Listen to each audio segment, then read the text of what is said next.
vai estar refletido no novo sistema de monitoria de execução de projetos da União Europeia, no OPSIS, que é a monitoria da mudança. Ao longo da execução do projeto, vamos ter que monitorar a forma como estamos ou não a conseguir alcançar os objetivos definidos para cada resultado, para produto, para realização.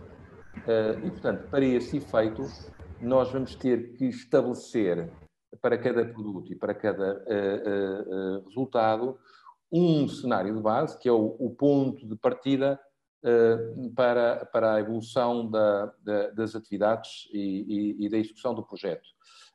Por exemplo, o ponto de partida pode ser a taxa de matrícula, como tenho estado a usar sempre este exemplo, das crianças na escola da IFO, por exemplo, não é? Qual é a percentagem de crianças, do total das crianças que estão... Deixa-me só mandar uma mensagem à Ana, porque a Ana está a dizer que não estava, ou não me está a ouvir, acho que acabou de sair e há de voltar a entrar. E, portanto, isso seria o cenário de base. Imaginemos, temos do 100% de crianças em idade escolar, apenas 80% estão efetivamente matriculadas. E queremos, estabelecemos o objetivo de, no prazo de 3 anos, passarem a ser 90%, por exemplo, não é? Como são 3 anos, temos que estabelecer também objetivos intermédios, mensuráveis, realistas, de forma a conseguirmos pilotar a execução do projeto. E, portanto, imaginemos que ao final de 1 ano, ou 1 ano e meio, entendemos que os objetivos deviam estar na casa dos, sei lá, 85% de crianças matriculadas. Evidentemente que isto tem que ser feito com base... Nós não temos dons de adivinhação, mas nem sequer quanto aos objetivos e tão pouco quanto aos objetivos intermédios. Mas temos que ser sempre realistas. E passou de alguma forma a ser uma prática que eu não sei se vocês já passaram por essa experiência. A partir de agora, as delegações em geral têm de alguma forma, sobretudo naqueles projetos onde não há muita informação de base, é difícil ou impossível estabelecer um cenário de base porque não o conhecemos. Não temos dados para dizer que há 80% de crianças matriculadas, e sobretudo nessas situações, mas também naquelas em que os dados podem ser deficientes. A delegação tem dado a possibilidade de, ao final de 1 ano, mais ou menos, no primeiro relatório narrativo, vocês dizerem, olhem, foram super ambiciosos, ou ficamos muito aquém daquilo que achávamos que pode ser feito. Só agora, ao final do ano, é que conseguimos perceber efetivamente que a taxa, por exemplo, de matrícula, afinal era bastante superior àquela que nós imaginávamos no início, porque não tínhamos dados, ou então, num pouco espaço de tempo, no espaço de 1 ano, conseguimos imprimir tal dinâmica que os objetivos intermédios estão realmente já muito próximos dos objetivos finais do projeto, se a coisa corresse realmente bem. Ou então exatamente o contrário, tínhamos estabelecido objetivos intermédios de 85% e ficou pelos 81%, por exemplo. E, portanto, o que é que se permite? Permite-se, de alguma forma, que se arrumem, de alguma forma, e atualizem os objetivos do projeto, objetivos não, quer dizer, as metas do projeto, de forma a adequarem aos dados que nós temos e serem mais realistas com a informação que conseguimos recolher na fase inicial do projeto. E, portanto, passou a ser, de alguma forma, bastante normal e razoável fazer uma alteração ao quadro lógico numa fase inicial do projeto, para adequar àquilo que é a realidade que acabamos por encontrar. Agora, é evidente que não podemos fazer batota e, a escassos meses do fim do projeto, estarmos a alterar o quadro lógico, não é? De forma a dizer, afinal conseguimos alcançar os objetivos porque tínhamos feito batota e já perto do final tínhamos mudado as regras do jogo. Não. Portanto, para mudar regras do jogo, do quadro lógico, chamemos-lhe assim, temos que o fazer logo no início e com uma boa justificação. Designadamente nos casos em que, de facto, não há informação de base que nos permitisse ter uma ideia realista de como é que as coisas iriam evoluir. Mas, normalmente, temos mesmo que ter um cenário de base, porque senão não conseguimos comparar o indicador do momento em que a ação começa com o objetivo final. E, portanto, embora digamos que se for uma ação nova, em que não temos qualquer informação, possa ser zero, e isso é realmente a exceção e completamente a evitar. Temos que ter, quanto mais não seja, no momento em que arrancamos a ação, dados para que o cenário de base seja assente numa missão de verificação que seja possível fazer no momento de identificação ou com base em relatórios de gestão de projetos que já realizamos em momento anterior, para termos um mínimo de informação credível para o nosso cenário de base. E, portanto, ele é utilizado para medir a mudança e monitorar o progresso. E, portanto, um cenário de base, basicamente, é mais do que o indicador. O indicador era, no meu exemplo, apenas percentagem de crianças matriculadas. Eu tenho que acrescentar mais qualquer coisa. Eu tenho que dizer, o cenário de base é 80% das crianças em idade escolar estão matriculadas, 20% não estão, não é? Portanto, é isso que é mais do que um indicador. É mesmo um cenário de base. É um indicador mais um número de partida. Cenário de base. Agora, a partir de agora é obrigatório. Aquilo que se pretende é chegar a um objetivo no final do nosso projeto. Que seja razoavelmente ambicioso, não excessivamente ambicioso, realista, com a informação que nós temos, com a capacidade, com a duração do projeto, e é preciso indicar um objetivo para cada indicador. Portanto, no exemplo que eu vos dei, é mais que o indicador também. Se nós queremos que sejam 80%, se o cenário de base é 80% das crianças, até podemos desagregar e estarmos preocupados com a matrícula de crianças do sexo feminino, por exemplo, dizer crianças do sexo feminino em idade escolar, no momento da partida são X% e queremos que chegue no final do projeto aos 90% ou 95%, por exemplo. E, normalmente, sempre que se afigura necessário, enfim, se o projeto é só na Ilha do Fogo ou na Ilha do Maio, já está definido qual é a área geográfica, mas se for necessário, faz essa desagregação também por área geográfica, se não for absolutamente claro, face ao contexto do projeto. E, muito importante, temos que definir a meta temporal. Temos que dizer, esperamos atingir este objetivo até ao ano, ou mês de junho do ano de 2023, por exemplo, ou até ao final do ano de 2024. Não é? Isso é um objetivo bem definido em termos de mais do que um indicador, portanto, a meta propriamente dita, com indicação, pelo menos, da meta temporal, isso é absolutamente obrigatório, e, se necessário, desagregado, por exemplo, por sexo, por área geográfica ou até por outro tipo de critérios. Isto é aquilo que em inglês se chama de target. Quanto a diferenças em indicadores e objetivos, temos aqui um indicador, confesso que é particularmente complicado, é para projetos relacionados com serviços preventivos e curativos de saúde materna.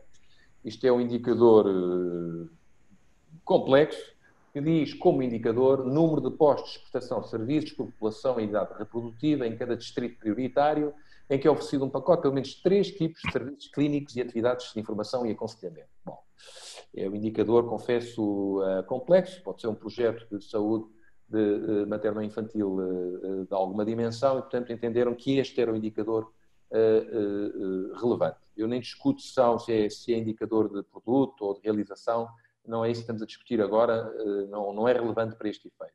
É só para perceberem a diferença entre o que é o indicador, número de postos de prestação de serviços, o equivalente àquilo que eu vos disse, taxa de matrícula de crianças de sexo feminino, tal, e a meta. A meta, no exemplo anterior, era 90% das crianças de sexo feminino, etc., matriculadas. Aqui, a meta, temos que lhe dar um valor concreto. E aqui já são 500 pontos de prestação de serviço por cada 1,5 milhão de habitantes em idade reprodutiva, deve ser um país ou uma província um bocado grande, um país como Angola, por exemplo, dos 3 distritos X, Y e Z, oferecem serviços preventivos e curativos de saúde materna, bem como aconselhamento interpessoal, atividades de comunicação em grupo e materiais de informação até 2020. Bom, enfim, esta meta é particularmente complexa, muitíssimo ambiciosa e foi certamente retirada de um projeto complexo. Podia ser uma coisa muito mais simples, como no meu exemplo, 90% das meninas em idade escolar da Ilha do Fogo estão matriculadas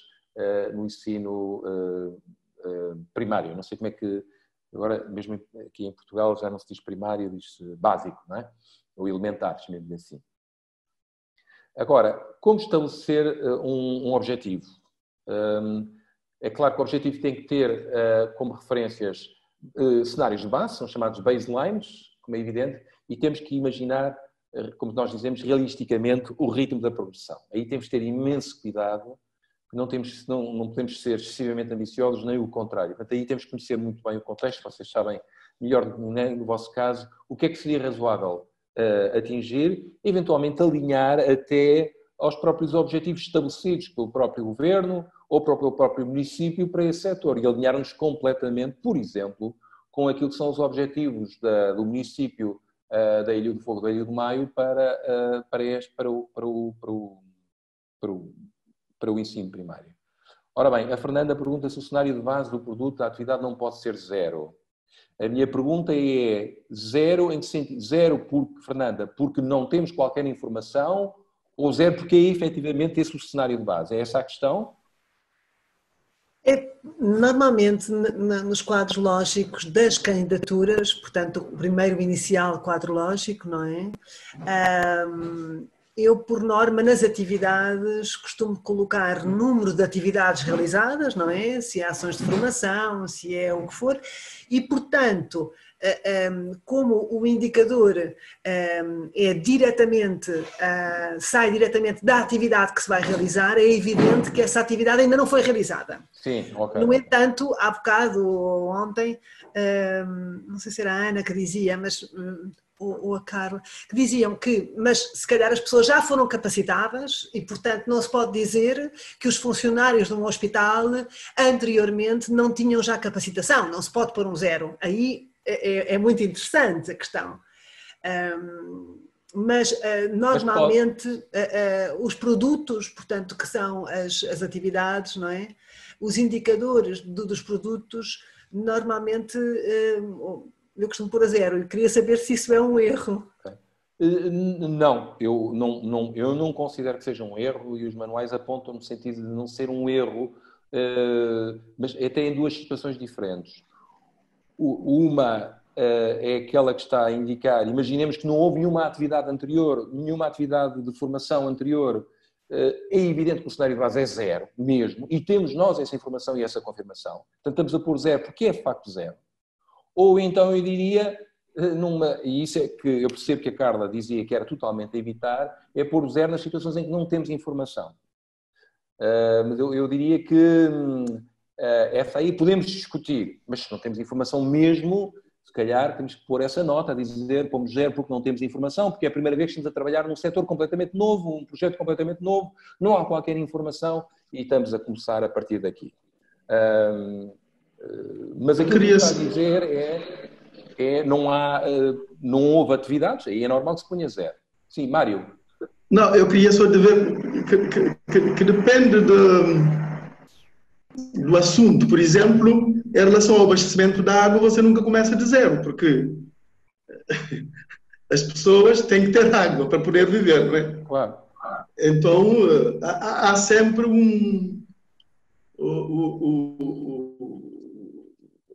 uma avaliação que é feita para saber qual é a realidade atual. Mas há casos que partimos do zero, que partimos em que não existe nada. Há casos em que não existe mesmo nada, não foi feito nada sobre, sei lá, por exemplo, informação sobre proteção de dados pessoais na Ilha do Maio. Imagino, nunca foi feito a primeira vez e não sei coisa. Pronto. Por exemplo, introdução da rega gota-gota num determinado município que nunca teve essa experiência com esse género. Então, o número de hectares com rega é zero, não há nada, não é? Claro. Então, dependendo das situações. Claro. Uma ação de formação numa área concreta em que a ação não é continuidade da ação anterior. Se a previsão é de formar 25 pessoas, antes da formação é zero. No final do projeto vamos ter 25. Eu penso que aí o que é conveniente é termos uma nota explicativa a explicar porque é que pomos zero, não é? Porque não é por falta de dados, ou melhor, existem dados, mas os dados apontam no sentido de não ter havido essa... E ter em conta que há situações que nunca é zero. Exatamente. Por exemplo, o nível de consciência, nível enfim, essas coisas sempre existem, não é? Agora, ou há uma avaliação que diz de onde é que estamos a partir, ou não sabemos, que é outra história. Ok. A Ana colocar um comentário, colocar que cenário de base será definido no início do projeto, o levantamento dos dados será feito no início do projeto já com fundos.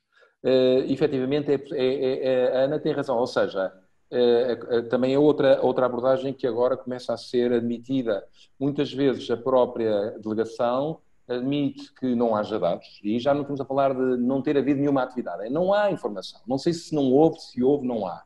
Mas aproveitar o início de execução do projeto para recolher os primeiros dados. E, portanto, permitir que a 6 meses de projeto ou a 1 ano de projeto se complete a matriz de enquadramento lógico com um cenário de base que agora já sabemos qual é. Não sei se me fiz entender. Portanto, aproveitar a execução do próprio projeto para, durante o primeiro tempo de execução, não sei se é isso que a Ana queria dizer, mas é uma prática que agora tem feito, é aproveitar o início para recolher dados e depois completar o quadro lógico com essa informação, já estando o projeto a decorrer. O ideal, é claro, é na fase de identificação fazermos esse trabalho, não é? Mas esse trabalho, às vezes, não é evidente, custa dinheiro, tempo, e nós não temos essa possibilidade, não é? Portanto, mas a Ana falou, está aqui a dizer sim, exato, portanto, já com fundos, já o contrato assinado, poder utilizar isso como oportunidade de recolher. Portanto, hoje em dia somos muito mais flexíveis. De facto, eu acho que é a grande diferença. Há 5, 6, 7 anos atrás éramos muito mais rígidos na abordagem do quadro lógico. Quase tínhamos que ter dotes de adivinhação, porque o quadro praticamente não mexíamos nele ao longo do prazo todo de execução do projeto. E agora já podemos introduzir os cenários de base, modificar eventualmente alguns indicadores, se for caso disso, ou indicadores não os indicadores, mas as metas, por exemplo, se passados 6 meses percebemos que fôssemos super ambiciosos, ou pelo contrário, podemos ser mais ambiciosos, se for feita essa modificação no início da execução do contrato, há uma regra nas condições gerais dos contratos de subvenção que permitem modificar com aprovação da delegação o contrato e o quadro lógico respectivo, desde que seja feito no início. É claro que fazer modificações aos objetivos ou às metas perto do final do projeto, isso é batota, como é evidente, não é? Não vou adequar as metas àquela que é a minha situação naquela altura e aí claramente vou alcançar os resultados. Não é para isso que existem metas, não é? Não há mal nenhum em assumir que ficamos aquém de. Pode haver explicações, coisas até que nos ultrapassam e são lições aprendidas para o futuro que ficam. Portanto, mais vale ser como aqueles alunos que preferem não copiar para ter a consciência, efetivamente, do que é a avaliação do professor sobre o seu trabalho de forma objetiva para que depois possam melhorar no teste seguinte. É mais ou menos esta a ideia. Agora, esta abordagem, nós falamos da abordagem SMART para os resultados. Para os resultados, nós dissemos que é resultados, não é indicadores.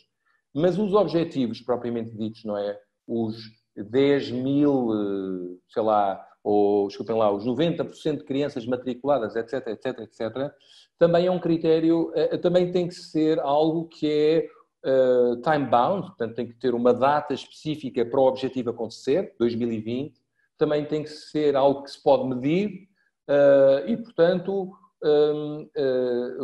o indicador em si não é SMART, repetimos, o indicador é taxas de percentagem de matrícula no ensino, mas o objetivo propriamente dito, sim, tem que ser quantificável, tem que ser mensurável, tem que ser cumprido num determinado prazo de tempo.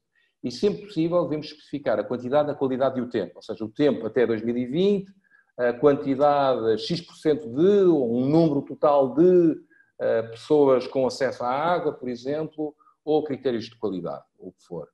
O que é importante também é ter a tal abordagem participativa, portanto, quando possível, envolvermos as pessoas certas no processo de desenho do quadro lógico, evitar ao máximo a abordagem de gabinete, já sabemos, se não fazemos coisas completamente irrealistas, ou então, devido à nossa presença no terreno já há tantos anos, já sabemos exatamente o que é realista como objetivo, aí sim podemos fazer um trabalho mais ou menos de gabinete.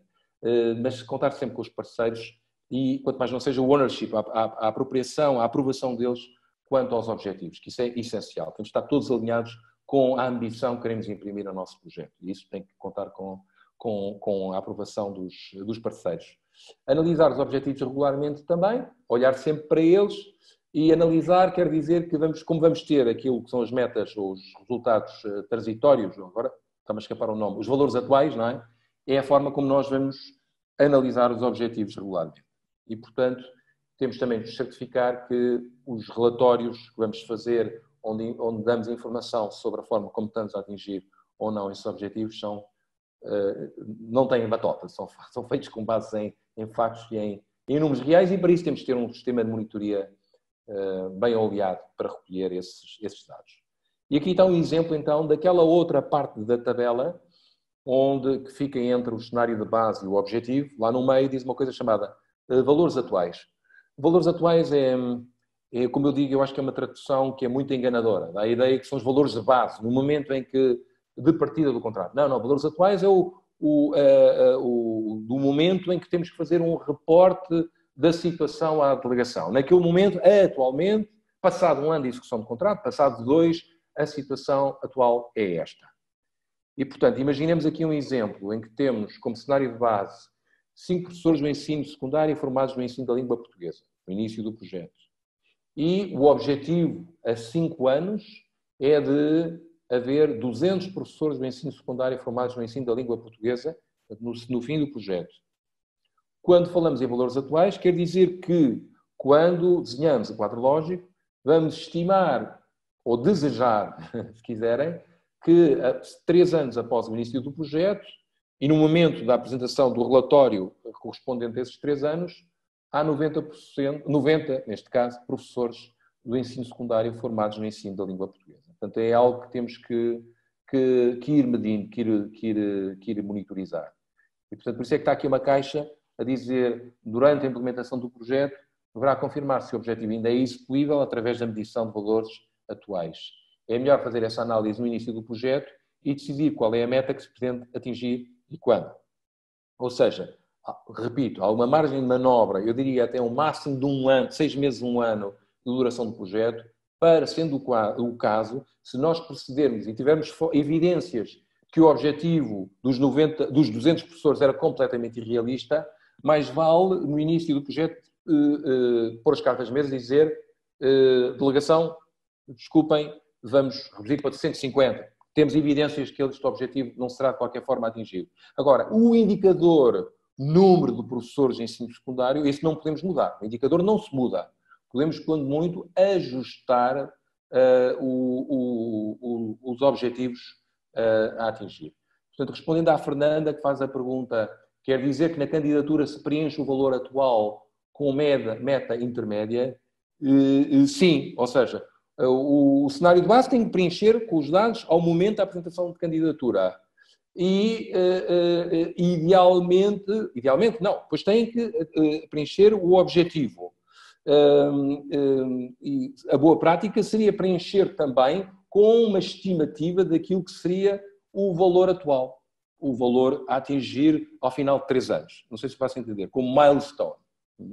Eu confesso que agora estou a dizer isto e não sei se a Carla está aí presente ou alguém da delegação e queria perguntar diretamente se no momento do preenchimento da matriz de enquadramento lógico vocês já preencham a parte dos valores atuais. Vocês já fizeram isso na última candidatura. Portanto, eu pergunto-vos diretamente, quando vocês preencheram a matriz de enquadramento lógico, para além do cenário de base e para além da meta, vocês também preencheram a tabela dos valores atuais, ou seja, os objetivos intermediários que gostariam de atingir ao final de X tempo? É a minha pergunta. O Aguinaldo está a dizer que não, a Hermínia a dizer que não e a Ana a dizer que não é necessário. Ok. Então temos aqui uma resposta definitiva. Portanto, no momento em que preenchem a matriz, no momento da candidatura, não preenchem a coluna dos valores atuais. Mas essa é uma informação que vocês vão ter que preencher no momento em que, porque vão ter que a medir, no momento em que preparam um relatório narrativo sobre a situação que existe ao final de 1 ano, 2 anos, 3 anos, aí reportam essa informação sobre o valor atual relativamente àquilo que existia no cenário de base e a caminho do objetivo final. é isto. Ok? Portanto, é usado como um instrumento de monitoria.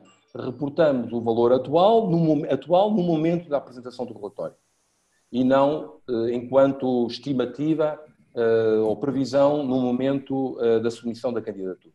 Na submissão da candidatura só pomos o cenário base e o objetivo. Mas é muito útil, diz a Fernanda. Fernanda, é útil porquê? O que é que entende que é útil? Na minha opinião, há muitos indicadores que nós, se tivermos já uma estimativa, portanto um projeto a 4 anos, tivermos uma estimativa ao fim de 2 anos e depois no relatório colocarmos, ok, não conseguimos chegar lá, podemos no relatório indicar ao doador que de facto a nossa meta final não foi realista, por exemplo. A nós acontece-nos muito, a DPM, que conseguimos atingir os objetivos em menos tempo. Sim. E, portanto, queremos chegar a 200 pessoas e chegamos ao fim de muito menos tempo. Claro. Se houvesse esta ideia da meta intermédia, ajudaria, seja o doador, seja quem está a implementar o projeto no terreno, a palpar a questão para poder ter, de facto, ir orientando. E na candidatura ajudaria a fazer uma ideia da evolução. É verdade. E não ser apenas um dado que nós guardamos para nós, não é? E partilhá-lo, não é? Em todo caso, eu diria que estes milestones, ou as estimativas daquilo que seriam os objetivos intermédios, nós devemos ter e guardar, em todo caso, connosco, embora só quando for o momento de enviar o relatório para a delegação, só comunicamos os dados efetivamente existentes à data da apresentação do relatório. E não fazemos, se quiserem, o disclosure, a revelação daquilo que eventualmente seria, na nossa cabeça, aquilo que nós tínhamos pensado como objetivo intermédio, não é? A não ser que na candidatura, mesmo que não façam no quadro lógico, façam essa indicação. Gostaríamos, ao final de 2 ou 3 anos, chegar a este valor. E o objetivo final ser este, não é? Sim. O cumprimento, digamos assim, dos objetivos ao longo do período de vida do projeto pode não constar do quadro lógico, mas acaba por constar no próprio documento do projeto. Por exemplo, no orçamento está claro o que é que você vai gastar no primeiro ano e em que ações. E essas ações vão concorrer diretamente para o alcance de uma parte dos resultados, se quisermos, objetivos dos resultados. O próprio cronograma vai indicar os recursos serão, a programação financeira será feita em função do cronograma, digamos assim, apresentado e em função do orçamento com a sua distribuição, digamos assim, no tempo. De modo que eu vejo que, mesmo que não constando do quadro lógico, é fácil de elaborar um quadro com compromissos periódicos. Sim. Por exemplo, o Fundo Global de Luta contra a SIDA e Malária e Tuberculose trabalha nesta base. Os compromissos estão lá. Há um quadro em que você tem os objetivos a atingir, tem os indicadores, o baseline, para saber o ponto de partida, e depois, no primeiro trimestre vai ser assim, no segundo semestre, no terceiro semestre, ou então no primeiro ano, no segundo ano, no terceiro ano, em função do período de vida do projeto. Obrigado. Sim, muito bem. Mário, é uma excelente partilha de informação e experiência. E eu, por acaso, eu pergunto às outras organizações presentes se têm uma abordagem semelhante, ou seja, se no conteúdo da proposta, de alguma forma, fazem menção a compromissos ou objetivos intermediários que desejariam que se verificassem, ou não se comprometem com nada. Agora apareceu-me aí a caixa da Hermínia, então é a mesma Hermínia que eu vou perguntar. Hermínia, nos vossos projetos, só falar da gravação, algum mas sim. disclosure, se quiseres, daquilo que são os vossos objetivos intermédios no conteúdo da proposta, mesmo que não mencionem no quadro lógico? Depende muito do projeto, lá está. Já tivemos uns em que fizemos, em que mesmo na própria pedido de candidatura era pedido que disséssemos por fases quantos beneficiários ou que outputs é que íamos tendo ao longo do projeto e da sua implementação. Normalmente não desagregamos por tempo, mas apresentamos como global e depois vamos apresentando as várias ações que vamos tendo até conseguir atingir, mas por norma não dividimos. Nem mencionamos o valor de base, fazemos aquela análise, portanto, na proposta das necessidades e da situação que temos. Isso depois só é mencionado no quadro lógico. E como a indicação que temos é que o valor atual é para preencher atual à data de relatório, só fazemos nessa altura. Okay. Até porque normalmente nunca temos muito tempo, somos dos tais que nunca temos muito tempo para preencher o quadro lógico. Fazemos toda a identificação com os parceiros, todo o trabalho com os parceiros e por vezes também com os beneficiários, muitas vezes, mas nunca preenchemos esse ponto. Vemos até onde é que podemos ir, racionalizamos toda a lógica e ao longo do tempo como é que vamos lá chegar, até para poder fazer o orçamento e toda a planificação, mas não o escrevemos dessa forma. Ok. Bom, pois vistos não são os únicos. Eu fiz essa pergunta aqui e toda a gente diz que não escreve. E a delegação aceita dessa forma, portanto, provavelmente é a mesma boa prática, é só preencher, no fundo, a coluna no momento da apresentação do relatório. Não, só para dizer que eu estava a referir a uma experiência específica. Sim, sim. Por exemplo, o Fundo Global trabalha desta forma. Não gosta de palavreados, não gosta de... Trabalha com números concretos. E elabora-se esse quadro de performance que faz parte, digamos assim, da proposta inicial. Okay. Mas, como sabemos, cada parceiro, cada financiador tem as suas especificidades. Por exemplo, já com o Banco Mundial, não é exatamente como a União Europeia.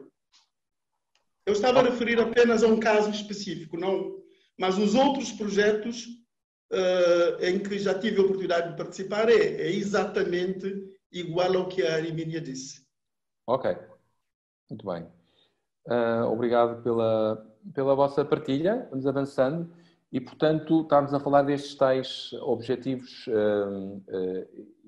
intermédios. Estávamos justamente a falar disso.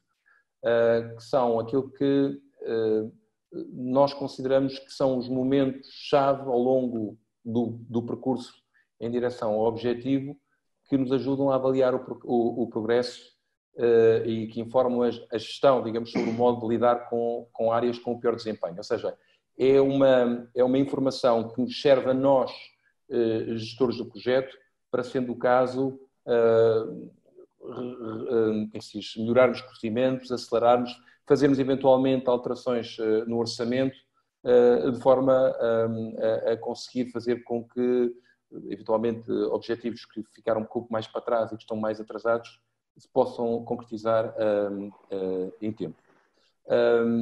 A Carla tem aqui uma mensagem: sempre possível deve haver cenário de base. Bom, nós já tínhamos discutido esta questão e penso que tinha ficado clara a questão do cenário de base. Obrigado, Carla. Portanto, a questão dos objetivos intermédios, no fundo, são duas dimensões. Uma é aquela que nós estamos aqui a falar, é aquela que normalmente estabelecemos nós, na nossa cabeça, como objetivos que gostaríamos de imprimir ou marcos de evolução do projeto, e depois há aqueles que são os valores que são transmitidos relativamente a esses marcos ao final de cada ano, normalmente por isso é que é anual, nos relatórios de execução orçamental, são os tais valores, os valores atuais que acabámos de referir. E vou-vos pedir que completem então o exercício com a parte da tabela respeitante ao exercício 5. São estas das medições da mudança que estão no meio.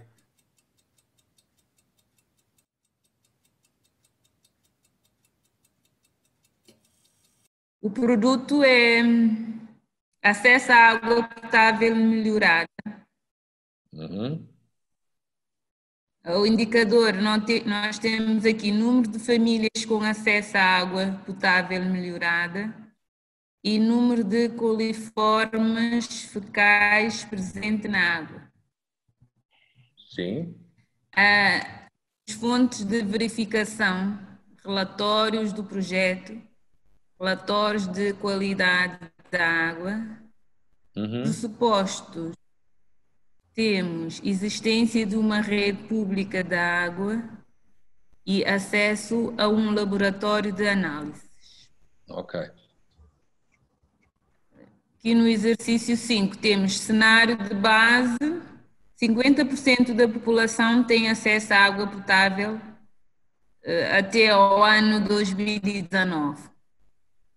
E depois temos 200 policónias por litros de água. Ok. É coliformes, queriam escrever. O objetivo... Sim, são colónias de coliformes. Há colónias de coliformes, ok. Colónias de coliformes. Está bem. E o objetivo é aumentar em 80% o número da população com acesso à água potável melhorada até 2022. E também ter 0 colónias de coliformes por litro de água. Ok. Valor atual, que é aqui em 2020, será de 80% da população com acesso à água potável melhorada. 60, e Julieta, 50 colónias. 60, exato. 60%, desculpem. Ok. 60% da população com acesso à água potável melhorada e 50 colónias de coliformes por litro de água. Muito bem. É isso. Ok, obrigado. Eu antes de dar a palavra a quem quiser intervir, faço só uma pergunta. Vocês disseram que isto era um produto. Estamos a falar, é produto ou é realização? Acesso à água potável melhorada? É realização. Que eu acho. Os meus colegas podem dizer alguma coisa também. É que quando disse, não sei se foi, não pensou, mas disse produto, por isso é que eu estou a perguntar. É realização. Eu acho que é realização, Ela não é? Não é? É a realização. Esse é que é o problema que queremos resolver, não é? O objetivo específico é acesso à água potável melhorada. Não, é só este esclarecimento que é importante. Agora dou a palavra a quem quiser intervir, sugerir, perguntar se em geral é consistente este exercício. Não, eu só queria perguntar o preenchimento do valor atual, a coluna valor atual. Não sei se fazia sentido, não sei se faz sentido. O que é que não faz sentido? Não sei, estou a perguntar. Veja uma coisa, se estamos no momento da planificação, se estamos no momento da planificação, Não, atenção, é uma boa pergunta. Nós não estamos a falar do momento da planificação. Imaginem que estão em 2020 e que têm que reportar no ano 2020 qual era o valor atual. É essa a ideia. Portanto, isto não é no momento da planificação. Ok. Uma imaginação. Ok, tudo bem. Exatamente. Até porque temos o nosso cenário de base, que é 2019. Portanto, estamos a reportar neste momento. O projeto é de 3 anos, termina em 2022 e estamos a reportar neste momento. Ok, tudo bem. Já percebi. Agora, uma pergunta para os outros colegas que também trabalham no setor da água. Se consideram que o indicador de resultado, número de famílias com acesso à água potável melhorada e número de coliformes fecais presentes na água é um indicador adequado. Como eu não sou especialista nesta área, tenho que perguntar aos especialistas. Nós consideramos, porque, pronto, acesso à água potável melhorada, portanto, não é só a parte quantitativa, a quantidade de famílias que vai ter acesso, mas também a qualidade. Estamos a falar de água potável melhorada. Okay. Daí que pusemos esses 2 indicadores, um para quantidade e outro para qualidade. Ok. E a qualidade normalmente é medida dessa forma, é isso? através Sim, sim, poderíamos ter outros indicadores, digamos, Claro. tipo de salinidade, Claro. etc, etc. Olha, podiam ir àquela sugestão de indicadores que vimos há bocado do site que vos mostrei, não é? Por exemplo, não é? E detalhar um pouco mais. Mas, claro, também não é o objetivo deste exercício esgotar todos os indicadores, até porque a sugestão é que não tenham demasiados indicadores, porque demasiados indicadores implicam demasiadas fontes de verificação e começa a complicar também o vosso trabalho. Sim? Do meu ponto de vista, o exercício, como exercício, está correto, porque é para ver se percebemos, digamos assim, a explicação que foi dada. Desse ponto de vista, sim, mas avaliando numa situação de uma comunidade que sofre de falta de água potável, talvez seria interessante saber qual é a quantidade de água disponibilizada hoje e onde é que queremos chegar no quadro do projeto. Porque a melhoria da qualidade é interessante, mas também a quantidade não deve ficar por detrás. Dizer apenas população com acesso à água, falta alguma coisa para sabermos. Acesso à água, todo mundo tem, pode ser 1 litro por dia, não é? Só para beber. Sim. O Mário tem toda a razão. O Mário tem toda a razão e tivemos a discutir isto, mas pronto, não quisemos ir para um número indeterminado, elevado de indicadores, então optamos por pôr um indicador de quantidade e um indicador de qualidade. Discutimos se iríamos pôr a quantidade per capita da água por pessoa, por família, mas pronto. Normalmente tens razão. Ok. Mas é apenas uma sugestão. Sim. O exercício está, do meu ponto de vista, está correto assim, pela lógica. Mas se estivéssemos, de facto, se fosse uma proposta, que estivéssemos a avaliar a proposta, gostaríamos de saber qual é a disponibilidade, a quantidade de água potável disponível por pessoa, por dia,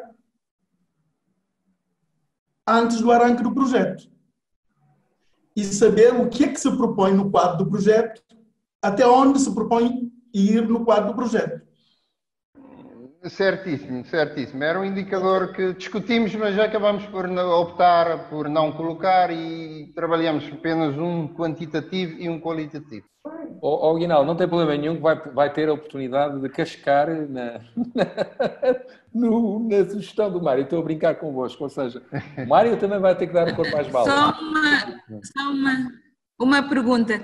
Aqui o Mário está a falar de quantidade, mas aqui no produto, na realização, nós só temos acesso à água potável, não aumento aumento da quantidade da água. Acho que poderia estar ali também. Da minha experiência... É só aumentar. Quando se fala de água potável, a ideia normalmente é a quantidade de água por pessoa por dia. Normalmente, a OMS determina que cada pessoa, o ideal é cada pessoa ter X litro de água, não me lembro exatamente, X litro de águas por dia. Por isso que deviam ir por esse lado, saber qual é a disponibilidade de água potável por dia e por pessoa, com o baseline, como ponto de partida, onde é que estamos, e saber no quadro do projeto, com os recursos disponíveis, até onde podemos chegar. Mário, portanto, este indicador é interessante, digamos a meta da OMS, que são 50 litros de água por pessoa por dia, mas é um sonho, porque normalmente quando se fazem os projetos, as pessoas vão para 20, 25 litros, porque isso é outra coisa, dificilmente conseguimos chegar a esta meta. Eu concordo que é um indicador que deveríamos ter colocado, aliás, discutimos isto, e como é um exercício académico, acabamos por pôr apenas um quantitativo e um qualitativo. Perfeitamente. Pronto, não incluímos, mas não peguemos muito nessas metas da OMS, porque mesmo na planificação nacional não temos chegado a essas metas. Não, quando eu estou a falar do OMS, eu não estou a referir que devemos, ou que deviam pôr 30 ou 40 ou coisa. Eu queria dizer apenas que o indicador devia ser número de litros de águas por pessoa por dia, só isso. De acordo, de acordo. Ok. Não me levem a mal, temos que avançar, também temos outros grupos, mas há aqui duas observações adicionais que me parecem pertinentes que estão no bate-papo. Um é que vocês falam, diz a Ana, e bem, acho eu, como indicador número de famílias com acesso à água e depois, como valores, põem percentagem da população. Portanto, uma coisa é um número absoluto, outra coisa é uma percentagem. Não sei se não deviam pôr, sei lá... Taxa, talvez é taxa ou mudar o indicador, era mais fácil. Percentagem da população e não com acesso à água. Exatamente. Boa observação. Exato. A outra foi a Fernanda, que eu aí sugiro à Fernanda que tão brevemente quanto possível comente aquilo que diz. Parece indicador de um produto e não de uma realização, antes de podermos avançar. Fernanda, queres explicar o que é que lhe parece exatamente o indicador de um produto? De que indicador é que estamos a falar? Antes do exercício, o Tiago propôs um método, um truque, digamos, para perceber se era uma realização, se era um produto, que era, então, este indicador, não é? O número de famílias, que era o que nós tínhamos aqui como indicador, o número de famílias, se não fosse realização, se fosse um produto, como é que seria o produto, não é? Foi isso que eu pensei. E então eu pensei, o número de famílias, então o produto é as famílias têm acesso à água, ou seja, pareceu-me que fosse um indicador de uma atividade e não um indicador a médio prazo em que há alguma o acesso à água melhorada, como acabaram os colegas de dizer, implica muitos fatores e, portanto, não implica uma única atividade. Ou seja, não é um indicador de produto, mas um indicador de realização. O acesso à água melhorada é uma realização e, portanto, implica uma série de indicadores de produto. Mas nós queremos aqui um indicador de realização. E esse não está. O que seria importante era ter qual é a percentagem de população que tem acesso à água. Não é? E depois, então, vermos se queremos, esse podia ser um indicador, não é? A percentagem de pessoas, de população, ou de famílias, ou de fogos, que têm acesso à água potável. Agora, o número de famílias pareceu-me um indicador de uma atividade. Eu creio, não sei, desculpe, eu creio que o novo quadro lógico pede indicadores até os produtos. Já nas atividades só nos pedem os meios, não? Os meios para a implementação. Portanto, não é que a Fernanda referiu-se a indicadores da atividade. Sim, produto e atividade, o produto é o resultado de uma atividade, não é? Era esta a questão. Agora, a percentagem da população com acesso à água já me parece bastante mais próximo como indicador daquela realização. Mas eu não sou muito boa nisto, por isso é que estou no curso. É que temos produto, realização, impacto. Não é? Sim. Neste caso, pronto, é uma realização, não há dúvida. Neste caso é uma realização. Sim, não há dúvida. O produto seria, na minha modesta opinião, o produto seria, por exemplo, X poços recuperados, X nascentes, não sei o que, tal, X furos, coisas concretas, chafariz, não sei o que já não está na moda em Cabo Verde, que contribuiriam para o efeito concreto, famílias com acesso a mais água e melhor água. Parece-me que sim. Parabéns ao grupo número 1, eu acho que fizeram um excelente trabalho. Eu até aplaudo desde aqui. Muito bem. Gerou um debate muito interessante. E realmente Cabo Verde são especialistas, são os campeões da água, quer dizer, vocês sabem tudo sobre a água. Como o bem é escasso, não é? Tem que lhe dar muito valor. Agora, eu até acho que há pelo menos mais um trabalho sobre a água. Vamos então ao grupo número 2. Nós ficámos com um produto, nenhuma de nós era muito experiente com projetos na área da WASH, mas tentámos dar a volta à questão. E ficámos com um produto que era casas de banho construídas para famílias vulneráveis da Calheta do Maio.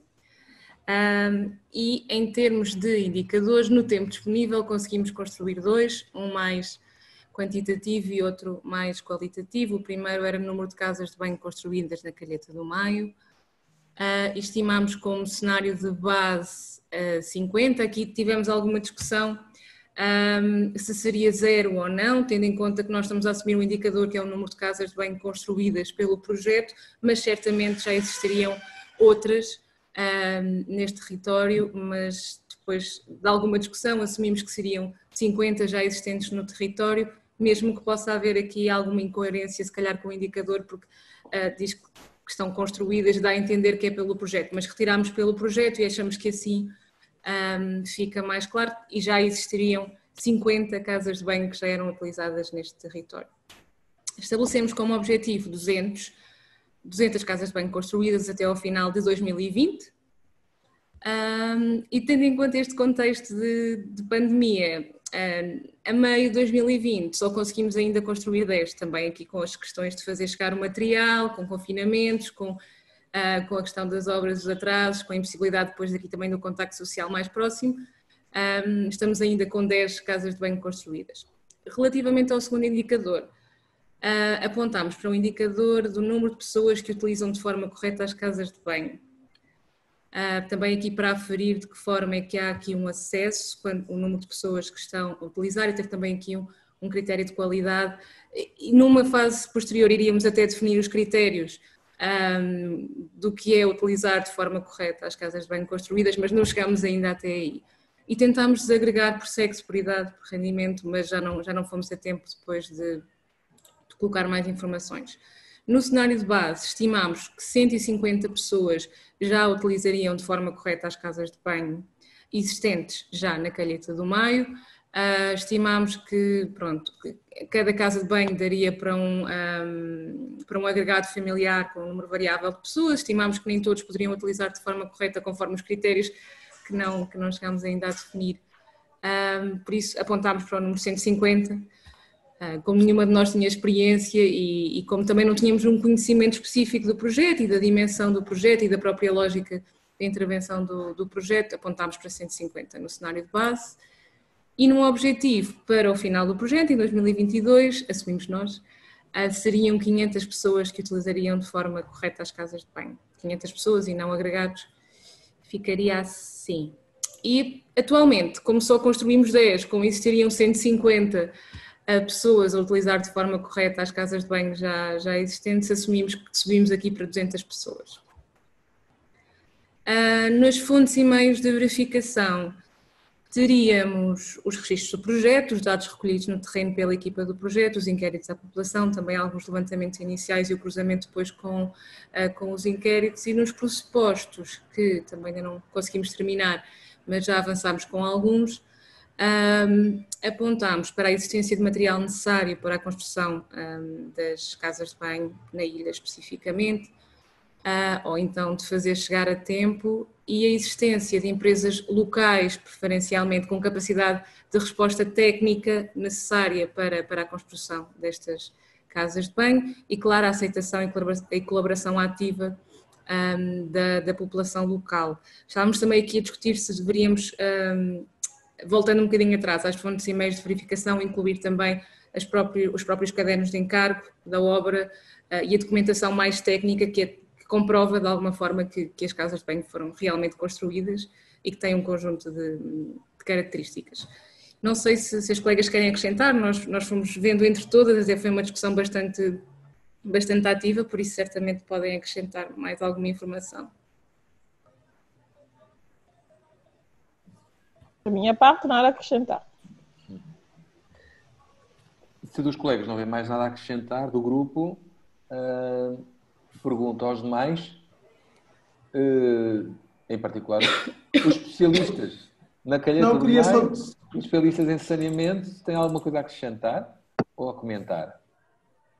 Não, só queria pedir ao grupo para refletir se há coerência ou não entre o baseline 1 e o valor atual correspondente. Baseline 1 é onde está o ponto 1, 50. Baseline, cenário de base. E o valor correspondente, se há coerência ou não. Partindo do princípio que o cenário de base é no início. Quanto é que já estavam construídos no início? Claro, tem razão. E o valor atual é no momento posterior, num primeiro momento que estamos a fazer um reporte, a elaborar um primeiro relatório para dar conta o que é que conseguimos, o que é que ainda não conseguimos. Sim, aqui foi mesmo lapso. Nós colocámos 10 de acréscimo, deveríamos ter posto 60, sim. 60, exatamente. O Bessa falou no outro grupo, reparei, sim. Sim, foi mesmo lapso. Eu dois pequenos comentários. Sim, se calhar até podia... Não, talvez terminemos este ponto e depois eu tenho dois comentários. Ana, pode avançar. Estava a pensar de que forma é que nós também não poderíamos ter posto o número de casas de banho disponíveis e não construídas, que já dava para ultrapassar aqui um bocadinho esta questão do que já existia ou do acréscimo. Mas depois as disponíveis também podiam ser afetadas por outros fatores externos que não controlamos, por isso se calhar já seria mais de realização. Estou eu a pensar agora assim, rapidamente. Aguinaldo, diga. Não, dois breves comentários. Não sou especialista, mas já executamos vários projetos nesta área. De modo que, pronto, um dos pressupostos aqui, dependente do tipo de casa de banho que se irá construir, é a existência ou não de uma rede pública de esgotos, não? A não ser que se opte por fossas céticas e coisa do tipo, do género. E outro, portanto, nas fontes e meios de verificação, eu penso que um dado importante são as câmaras municipais, os cadastros, porque normalmente as pessoas pagam uma taxa de ligação ao esgoto e, portanto, este aspecto seria também uma fonte de verificação interessante. Quando estávamos a discutir, nós não pensamos em termos de ter casa de banho XPTO para estar ligado à rede de esgoto, etc, etc. Estamos a falar de uma aldeiazinha, certamente, ali na Calheta do Maio, é uma coisa pequena que fica muito longe e estamos a falar de acordo com a realidade da Ilha do Maio. Não sei se esse projeto é um projeto fictício ou um projeto que já existe, porque eu, quando eu entrei no grupo para continuar, já estava na segunda parte, então perdi um bocado na parte da discussão antes do almoço, mas ter uma rede de esgoto que sai de Porto Inglês até a zona da Calheta do Maio, não é? Não, mas na Calheta existe rede de esgoto. Na cidade aqui não temos, mas na Calheta tem. Ok, tudo bem, mas estamos a falar de um pequeno projeto, daquilo que eu entendi quando eu entrei. Era um projeto de uma organização comunitária, não é? De uma associação ou um projeto financiado para ajudar as pessoas na construção de casas de banho, não é? Para famílias vulneráveis. Não estamos a pensar numa casa de banho XPTO para ter até a ligação até a rede de esgoto, não é? Em relação ao fundo... Sim. Suzy, portanto, por acaso foi o nosso grupo é que propôs este produto. Está bem. Essa troca.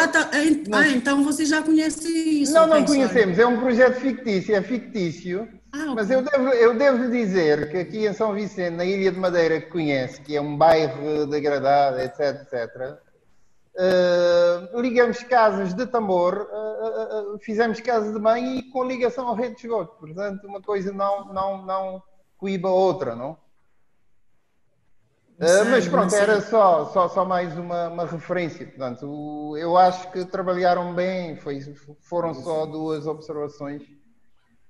E queria dar só uma chega em relação à tua proposta sobre meios de fonte de verificação junto dos dados da Câmara Municipal. Normalmente, se estamos a falar de um projeto concreto, a meu ver, em que temos que construir, principalmente na parte da realização de construção, é melhor ticket, não é? Fixarmos fontes de meios de verificação aquilo que nós temos a certeza que nós vamos encontrar, não é? Para responder, para dizer, para validar os nossos indicadores. É principalmente em relação a isso, para termos a certeza que estamos a validar aquilo que nós temos, aquilo que vamos fazer. Mas pronto, isso também advém da nossa experiência. Aqui em São Vicente não se consegue fazer uma ligação à rede sem que a Câmara esteja implicada. E pronto, e a Câmara Municipal logo faz o cadastro, porque para a Câmara é mais uma fonte de renda, fonte de rendimento, porque vai cobrar, portanto, desse utente uma taxa anual por estar ligado à rede. Está bem, ok. Muito bem. Thanks. Olha, obrigadíssimo. Eu estou a aprender imenso com as vossas conversas, sinceramente. Eu gosto muito porque isto realmente é o contexto. Vocês trazem o contexto terreno e na forma daquilo que é o pedido nestes quadros. Parabéns também ao grupo número 2. E então passávamos para o grupo número 3. Está bem? Que eu já não lembro quem é que estava no grupo número 3. Alberto, Fernanda, Joaquim, Oriana e Elisa. Ok. Vamos a isto. Tem a palavra. Não sei se estão a ver o ecrã. Estamos. Ok. Nós tivemos muita dificuldade em encontrar um indicador que correspondesse a este produto. E porque nos pareceu que este indicador era mais um indicador de um produto e não desta realização. E, portanto, na minha opinião, este indicador não é sequer, na opinião do grupo, não é o mais assertivo. De qualquer forma, foi o que nós conseguimos encontrar. Portanto, a coordenação entre os municípios iria ser melhorada através de atividades, reuniões, projetos realizados anualmente, que até agora encontram-se uma vez por ano para fazer o relatório de contas e mais nada, da Rede Nacional dos Municípios. O objetivo é, de facto, chegar a 4 vezes por ano, portanto, imaginou-se que o projeto tivesse 3 anos. Aqui nós tínhamos compreendido, provavelmente mal, que não era para preencher, se calhar foi um erro, peço desculpa. E em relação às fontes e meios de verificação, portanto, colocámos estas 3 hipóteses, portanto, as atas das reuniões, as folhas de presença e os relatórios da Rede Nacional de Municípios. Os pressupostos, colocámos só 2, o transporte interilhas e a inexistência de estado de emergência, porque senão inviabilizava as reuniões entre parceiros. E é isto. Foi muito interessante o trabalho de partilha. Se os meus colegas tiverem alguma coisa a acrescentar. Não, somente reparei agora que esquecemos de colocar o ano de referência. Exato, normalmente tem que ter uma referência. E, na verdade, os anos, seja do cenário de base, seja do objetivo, não é? Nos 2 sítios. Mas agora, se me permitem, não sei se há mais comentários do grupo, dava a palavra aos membros dos outros grupos. Não, é só dizer que, talvez por falta de tempo, que talvez devíamos alinhar o indicador ao cenário de base, não é? Como no cenário de base sempre uma reunião por ano, sim, talvez devíamos escolher um único indicador de reunião, número de reuniões, só para alinhar, não é? Tratando-se do exercício. Sim. A minha pergunta, não teríamos também que pensar é se a quantidade de reuniões é sinónimo de melhoria da coordenação. Se esse é um indicador suficiente. Eu não sei, estou a perguntar. Não é uma questão de suficiente ou insuficiente. Isso é outra história. Você mesmo disse-nos para escolher um indicador e avançar por causa do fator tempo. Sim. Como escolhemos mais de um indicador, no cenário de base também teríamos que, para o número de dizer Sim, quantos é verdade, claro. projetos. É só isso, é só para o alinhamento. Claro. Agora, estou de acordo que, em termos de indicadores, num cenário real, poderia e deveria ser mais do que um. Por exemplo, sobretudo no contexto atual, não se pode pensar em melhorias de coordenação, concertação, sem fazer recurso às novas tecnologias informacionais, de informação e comunicação. Tínhamos que pensar em número de reuniões virtuais, enfim, essas coisas. Falámos disso, mas depois não colocámos no papel. Não tem problema. Não houve tempo. Exatamente, porque eu estava a pensar, ouvir em termos de indicadores, todas as ferramentas, algumas ferramentas que normalmente facilitam essa coordenação, não é? A melhoria de coordenação entre os municípios. Não sei se estão a ouvir. Sim. Sim, e principalmente essas ferramentas. Ferramentas em termos de partilha de informação, de coordenação, de realização de reuniões virtuais, da plataforma de partilha de fontes de financiamento, possíveis fontes de financiamento, etc. Principalmente, e numa forma também em que a Rede Nacional dos Municípios facilite os municípios na realização dos projetos de uma forma transparente, respondendo aos procedimentos, às normas, ter os resultados específicos, é mais ou menos normalmente nesse sentido. Por isso é que, por acaso foi nosso grupo nós é que mandamos isso. E por acaso essa é uma das realizações a nível do nosso projeto, não é? Nós falhamos porque... A coordenação melhorada. Nós falhamos porque sugerimos o Joaquim para lhe convidar ao almoço. E que ele ia tirar todas as informações no almoço consigo. Talvez ele não conseguiu comunicar consigo para convidar ao almoço. Olha... Foi a sugestão da Fernanda.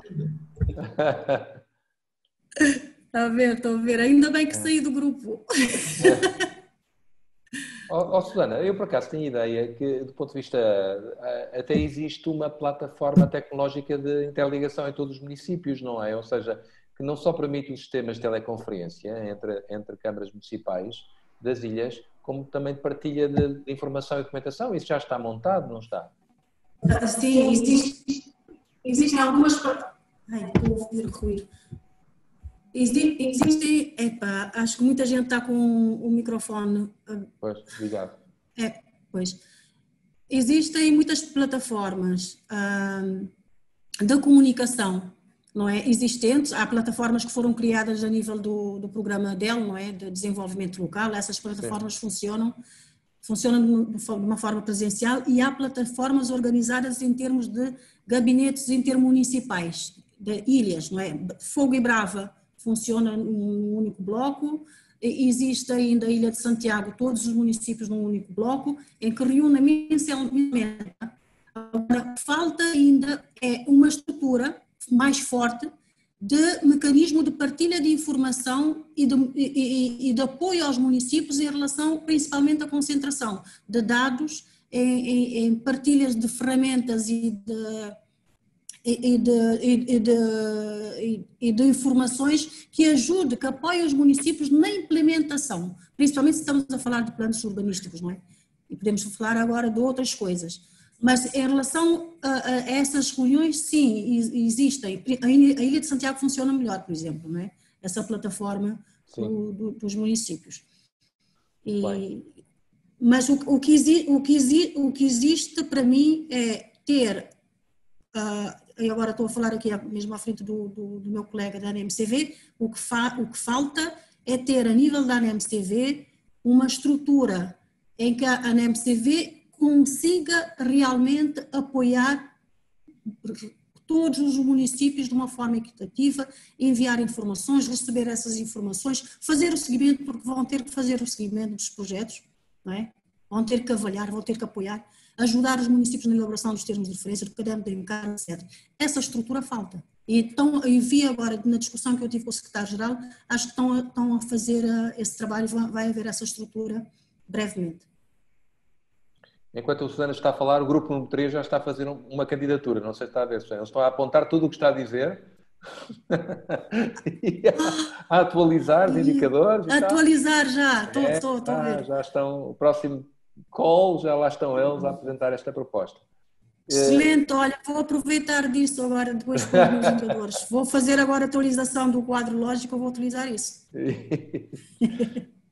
Muito bem. Obrigada.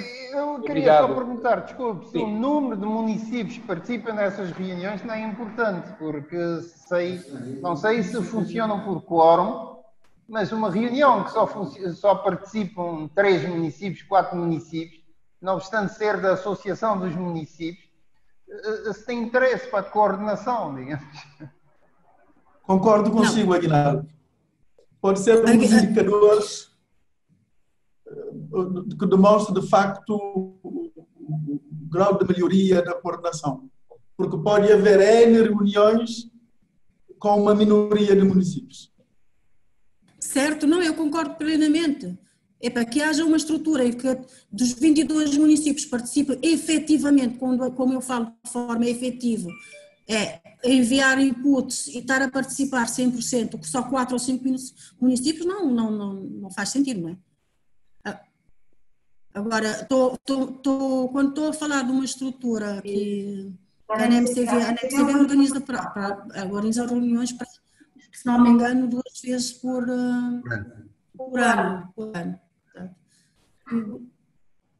Estamos a ouvir com um pouco de eco. Não, sabes que entra, não tem isso não. Não sei também. Muito bem. Bem, eu penso que podíamos dar então a palavra ao grupo número 4. Eu queria ver se conseguíamos terminar, digamos, a apresentação antes e depois tínhamos um intervalo rápido, está bem? Portanto, grupo número 4, por favor, partilhava o trabalho. Cristina, Jeremias e José. Também estou a pedir a todos de que enviem os exercícios no chat, eu vou colocar no Drive. Assim todos terão acesso a estes indicadores que foram criados. Também para o exercício 1 dos Stakeholder Analysis, se vocês estão a ter ainda o exercício, enviam no chat ou enviam para a assistência técnica e colocamos no Drive. Ana, salvo erro, são 5 grupos que nós temos, não é? Não? São 5 no Sim, total. temos 5 grupos. Agora estamos no grupo 4. 4. Cristina, José e Jeremias. Ok, obrigado. Para nós fomos muito sintéticos na nossa análise e eu vou ser muito sintética a apresentar também. Então, o produto que nos foi atribuído foi organizações comunitárias de base formadas. Pronto, esta parte do em associativismo nós acrescentámos, porque efetivamente tinha só formadas, então nós um bocadinho para construir a ideia, pronto, inventámos aqui esta segunda parte. Como indicador colocámos número de organizações comunitárias de base formadas em associativismo, portanto, como cenário de base, tendo em conta um cenário em que o projeto tenha sido identificado, por exemplo, em 2019, 5 organizações que já tenham tido algum tipo de formação nessa área.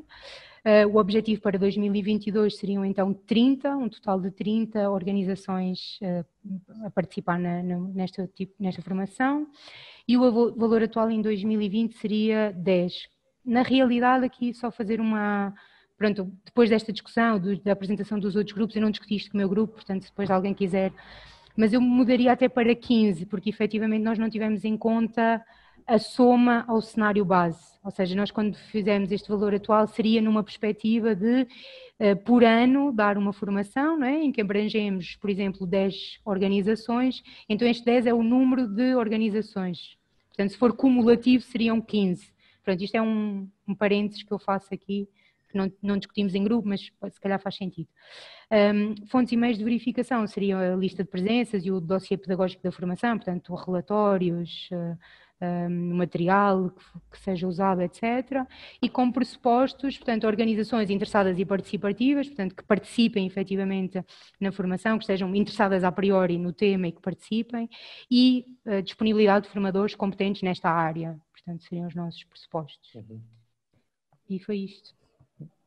Obrigada. Muito bem, muito bem. Eu não sei se há mais alguém do grupo que queira acrescentar alguma coisa.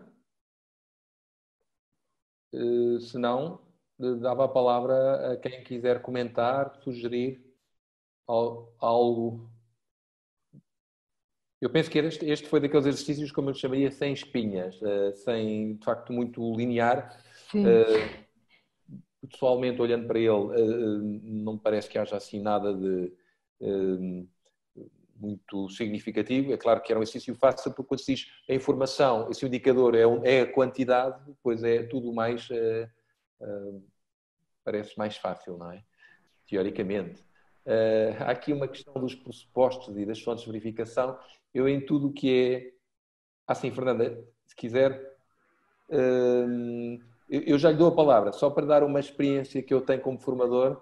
Muitas vezes acontece que a lista de presenças, embora garanta e faça a prova de que alguém esteve presente, efetivamente é a prova da formação, ou da participação na formação, não é, às vezes, a prova da aquisição de conhecimentos. Não sei se vai-se entender. E, portanto, muitas vezes, em alguns projetos que se exige, é que os próprios formandos ou participantes, depois, como fonte de verificação também, preparem um pequeno relatório sobre aquilo que aprenderam. Muitas vezes vêm das suas organizações e depois, quando voltam, alguém me pergunta, então, foste lá para passear ou foste lá para aprender alguma coisa? Então, se aprendeste, faz-me um pequeno relatório e, portanto, havendo o double check numa segunda forma de confirmar, é claro que é um critério exigente, temos ainda, e aí já é de natureza até qualitativa e não só quantitativa, pode ser uma fonte de verificação interessante. Não é? Até porque, faço um segundo comentário, e também é um clássico das ações de formação, não acontece aqui convosco, é que, infelizmente, em alguns casos, sobretudo quando há ajudas de custo, também há muitas pessoas que acabam por aparecer, não necessariamente, ou em complemento à participação, também em busca de poderem beneficiar das ajudas de custo. Desculpem dizer isto desta forma completamente crua, mas é a minha experiência e que muitas vezes faz com que aquele pressuposto que aí está, efetivamente, faça todo o sentido. Que as organizações e os participantes estejam interessados. Isso é fundamental para que as coisas aconteçam. Mas tenho aqui dois, um da Fernanda, dizendo os pressupostos devem ser essencialmente externos, fora do nosso controle, ponto de interrogação. Os pressupostos são condições internas e externas. Atenção. Internos e externos. Tipicamente que nós possamos controlar, sim, de alguma forma. Sim. Alguns não, na verdade. Alguns não e têm que ser assumidos como riscos. Mas temos que ter pelo menos uma estratégia de mitigação. Agora, a Odeta pôs alguma coisa em italiano. Odeta, podes explicar? Prima e dopo. Não, não sei se estão a ouvir. Eu queria dizer que nós, quando fazemos formação, normalmente, formação em geral, não é? Qualquer tipo de formação, fazemos um teste ao beneficiário da formação, antes da formação, e um teste depois. Isso porque que você estava dizendo de ver se realmente aprenderam, não? Porque não é somente a lista de presença, mas per ter... concretamente isso. Sim, sim. Era solamente uma metodologia, nada de... Claro. Teste prima é testar primeiro e depois, não é? Depois, então... Não, fazer um teste com pergunta fixa, antes e depois, como vocês fizeram no início dessa formação. Ok, já percebi. Sim, senhora. Claro, vai ser o critério que nós temos de, efetivamente, de que foram formados. Se houver porque senão há a evolução da curva de conhecimento, aconteceu o evento, mas não há uma efetiva formação. Portanto, eu diria que aqui esse critério, um bocadinho de critério qualitativo, seria importante acrescentar aqui na parte das fontes de verificação e eventualmente os indicadores, se houvesse um segundo indicador. Mas de resto está completamente linear, é completamente consistente, parece-me, esta apresentação. Os indicadores para esta formação são realmente 70% dos participantes melhoram o seu conhecimento quadrológico e a porcentagem também de organizações que vão melhorar o seu quadro lógico depois de que fizeram esta formação. Então, tem dois indicadores, um que é mesmo a iniciativa, que é mais baixa, né, que é 20%, outro que melhora os seus conhecimentos. E na última formação de procedimentos, foram 100% melhoraram os seus conhecimentos. Então, Tiago, fizeste um bom trabalho o ano passado. Okay. Vamos ver como está. Não, os participantes é que fizeram. Está bem. Okay, não, mas que sirva para alguma coisa, não? Porque assim também se pode ver se o formador fez um bom trabalho, se os participantes aprenderam ou não. Ok. Não, só para dizer que um outro meio de verificação, como disse Odete e bem, poderá ser, deve ser sempre o relatório de formação. Sim. Porque a lista de presença é importantíssimo, porque há formações até que não são realizadas que as pessoas inventam e na lista de presença está o nome da pessoa, a sua assinatura e o contacto. E nas sessões de monitorização, o responsável da monitorização pode inclusive telefonar a pessoa para saber se esteve numa formação tal na data X, etc, etc. Mas como a Odete disse, procurando avaliar o grau de conhecimento dos formandos no início e depois no fim, no relatório de formação aparece um gráfico que mostra a evolução, qual era a situação inicial e qual foi a situação no fim da formação. Aí já conseguimos responder, digamos assim, em termos do conhecimento adquirido ou não. Um pequeno comentário, não sei se posso avançar. Sim. Pronto, eu entendo que o grupo, dado ao tempo limitado, acabou por pôr lista de presença e dossiê pedagógico da formação. Eu acredito que dentro deste dossiê pedagógico da formação, portanto, há um conjunto de coisas que entram. Portanto, o contrato com os formadores, a folha de presença, o relatório, o questionário final da satisfação dos formandos. Agora, eu pergunto se é boa prática resumir isto num ponto como o grupo pôs, dossiê pedagógico de formação, ou seria pertinente, num caso concreto de uma candidatura, elencar, digamos, todos os elementos, todas as fontes. Só para esclarecer, enquanto, pronto, a nível do grupo houve essa discussão, seja o relatório da formação, tudo isso, como me referiu o Aguinaldo agora, nós considerámos que estava incluído no dossiê pedagógico. Efetivamente podíamos ter elencado todas essas coisas, mas isso foi discutido no grupo, ou seja, o relatório, por exemplo, é óbvio que é um fonte e meio. Pronto, se calhar devíamos ter sido mais específicos, por isso é que eu disse que nós tínhamos sido bastante sintéticos, mas dentro do grupo efetivamente houve essa discussão e o relatório pedagógico. Nós considerámos que fazia parte do dossiê pedagógico que é entregue no final de cada formação, né? Com todos esses materiais, só para esclarecer. Ok. Então, assim sendo, passávamos então para o último grupo, 5, e depois tinham direito à vossa merecida pausa. Aderito, Cristina Veracruz e Hermínia. Então, temos uma realização, reforçar a participação e as capacidades de participação e advocacia da sociedade civil enquanto titular de responsabilidade na promoção e efetivação do direito humano à alimentação adequada. Partimos do princípio que a sociedade civil é organizada, portanto, pusemos como indicador o número de ações concertadas de advocacy realizadas pelas organizações da sociedade civil até ao final do projeto.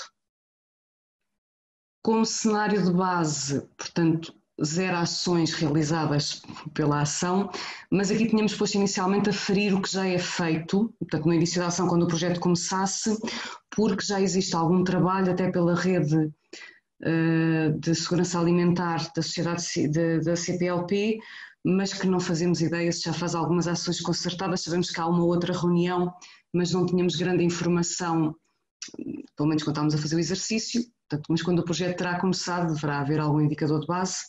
O objetivo é ter 2 ações anuais, partimos do princípio que são 3 anos de projeto, seriam 6 ações no final do projeto. O valor atual, tendo em conta a altura do ano em que estamos, terá sido uma ação realizada nos primeiros 6 meses.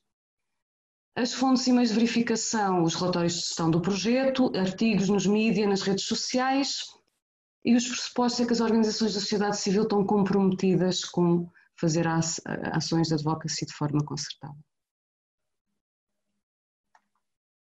Membros do grupo, se quiserem comentar.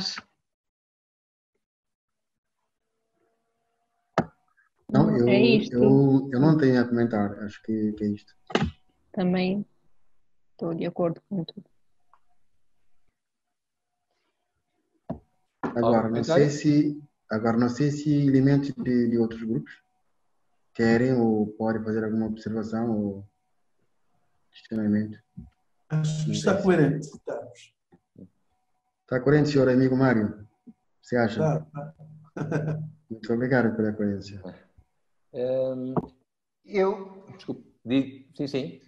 Não, talvez um pequeno comentário. Portanto, como é um projeto que nos diz respeito e, pronto, enquanto tenho participado enquanto elemento da sociedade civil nessas concertações a nível da CPLP e também a nível nacional, portanto, durante algum tempo representei a sociedade civil no Conselho Nacional de Segurança Alimentar e Nutricional, eu devo dizer, em termos do que a Hermínia estava a levantar aqui, do cenário de base, aferir o que já foi feito no início, podemos aqui considerar digamos, algo interessante, um indicador interessante, que é, digamos, o percentual das organizações da sociedade civil, por exemplo, que já pertencem a uma instância de concertação a nível nacional, que é o Conselho Nacional de Segurança Alimentar e Nutricional, onde temos mais ou menos, portanto, dos 20, é composto por 20 elementos, organizações, e a sociedade civil já tem uma representação mais ou menos de 15% nesse Conselho.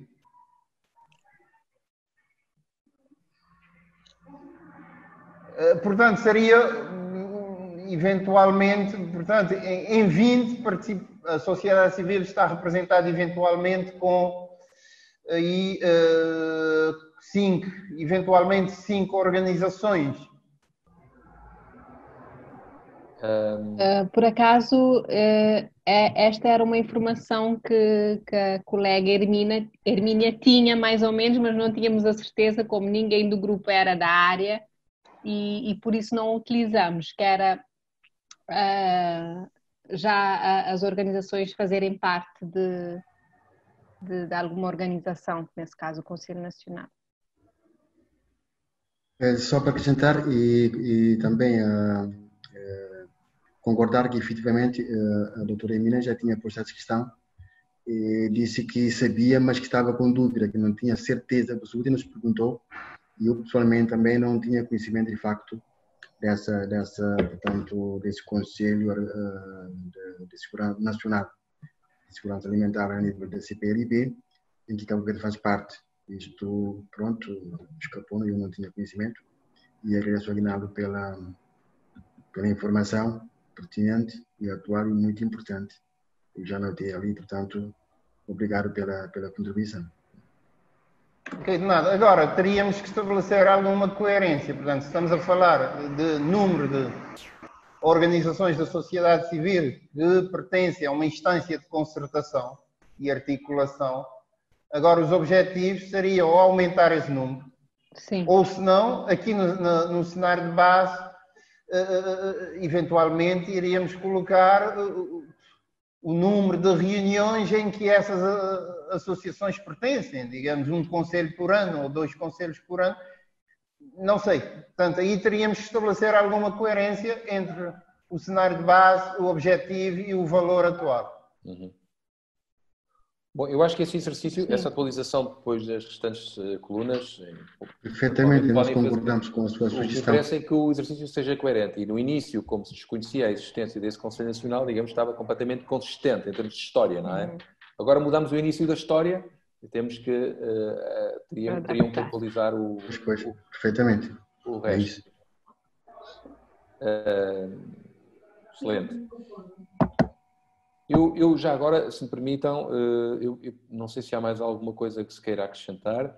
Penso que o que interessava neste exercício é perceberem, enfim, ou aprofundarem o vosso conhecimento, quem já o tinha, como é que se preencheria estas tabelas e, designadamente, estas colunas novas que não existiam em momento anterior. Só uma nota antes de vos mandar para o intervalo, um esclarecimento quanto à questão dos pressupostos. A Fernanda perguntou se os pressupostos eram externos. Efetivamente, os pressupostos são, de acordo com o manual do quadro lógico, aquilo que se tem entendido, são situações que devem existir para que os resultados se possam concretizar, sejam produtos, sejam realizações, seja o próprio impacto.